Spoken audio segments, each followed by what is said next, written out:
ఏపీలో కూటమి ప్రభుత్వం ఏర్పాటు చేసి ఇప్పటికే 2 నెలలు పూర్తయింది. ఎన్నికలకు ముందు హామీ ఇచ్చిన సూపర్ 6 పథకాలను పూర్తి చేసే దిశగా అడుగులు వేస్తున్నారు.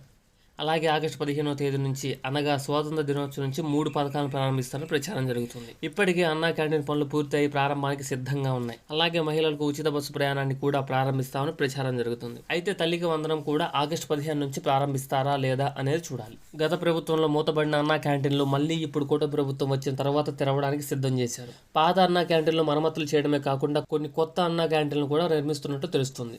స్వాతంత్ర దినోత్సవం రోజున అన్నా క్యాంటీన్లు ప్రారంభిస్తున్నారు. ఆంధ్రప్రదేశ్లో కూటమి ప్రభుత్వం ఏర్పాటు చేసిన తర్వాత మహిళలకు ఇచ్చిన ఉచిత బస్సు ప్రయాణం కూడా ప్రారంభించనున్నారు.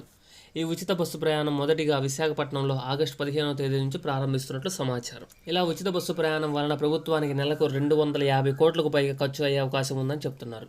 ఇప్పుడు అమలు చేస్తున్న కర్ణాటక, తెలంగాణలో పరిస్థితి దృష్ట్యా ఈ అంచనా వేశారు. అలాగే ఉచిత బస్సు ప్రయాణానికి ఆధార్ కార్డు లేదా కర్ణాటకలో ఇచ్చినట్లు మహాలక్ష్మి కార్డు ఇస్తారా అనేది చూడాలి. ఏపీలో గత ప్రభుత్వం అమ్మఒడి ఇచ్చినట్లు ఇప్పుడు కూటమి ప్రభుత్వం కూడా అమ్మఒడికి బదులుగా తల్లికి వందనం ద్వారా ఇంట్లో ఉండే ప్రతి పిల్లవానికి 15,000 చొప్పున ఎంతమంది పిల్లలు ఉంటే అంతమందికి ఇస్తాము అని హామీ ఇచ్చారు. కానీ ఈ పథకం పైన ఇంకా స్పష్టత వచ్చినట్లు కనిపించడం లేదు.